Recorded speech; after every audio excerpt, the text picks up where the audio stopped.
பேங்காக்ல இருக்க street foods தான் நம்ம எக்ஸ்ப்ளோர் பண்ணிட்டு இருக்கோம். இப்போ நம்ம வந்துட்டு இருக்க நானா ஸ்ட்ரீட்டில் இது ஒரு ஃபேமஸான street பேங்காக்ல. I want this one. இது தாய்லாண்ட்லேயே ஃபேமஸான ஸ்ட்ரீட் ஃபுட். இதோட நேம் வந்து சட்டைன்னு சொல்லுவாங்க. சிக்கன் சட்டை, போர்க், பீஃப் எல்லாத்துலேயுமே இருக்கும். இங்கே சாசேஜில் கூட வச்சுருந்தாங்க. ஆக்சுவலி இதோட ப்ரைஸ் கேட்டிங்கன்னா ஷாக் ஆகிடுங்க. ஜஸ்ட் 20 தான் போர்க்கு, சிக்கன் 30 சொல்லியிருந்தாங்க. கீழே இருக்கலாம் பார்க்க கொஞ்சம் வித்தியாசமாக இருந்துச்சு. ஸோ அதெல்லாம் நான் சொல்லலை. இந்த ஒயிட் கலரில் இருக்குல்ல, இது போர்க்கு வச்சு பண்ணது. ஸோ அது மட்டும் ஆர்டர் பண்ணேன். All are pork, huh? All pork. Huh? Chicken. Only this pork, huh? Chicken. Okay. இந்த ஷாப்பில் வந்து கோல் வச்சு இதை ஹிட் பண்ணாங்க. சில இடத்துல வந்து ஸ்டீம் பண்ணுவாங்க, அதுவும் டேஸ்ட்டாக இருக்கும். ஆல்ரெடி சிக்கன் விங்ஸ் வாங்கியிருந்தேன், அது கூட கீழே நான் லிங்க் பண்ணியிருக்கேன். இங்கே மோஸ்ட்லி உட்காந்து சேர்ஸ் எல்லாம் இல்லை, இந்த மாதிரி பிளாஸ்டிக் ஹவுஸில் போட்டு கொடுத்துருவாங்க. நம்ம ஆன் த வேல சாப்பிட்டுட்டே போகலாம். ஸோ இது ஒரு சாஸ் எல்லாம் ஊற்றிருக்காங்க.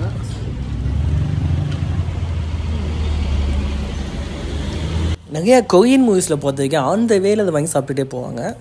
ஒரு போர்க் சாசேஜோட டேஸ்ட் தான் கிடச்சிச்சு. அந்த சாஸ் நேம் வந்து பீனட் சாஸ்ன்னு சொன்னாங்க. அது கொஞ்சம் ஸ்வீட்டாக டேஸ்ட்டாக இருந்துச்சு. தெரியாத ஊரில் தனியாக ரெண்டு இப்படி ஸ்ட்ரீட்டில் சாப்பிட்றது கொஞ்சம் ஷையாக தான் இருந்துச்சு. பட் இதுவும் ஒரு அனுபவம் தானே.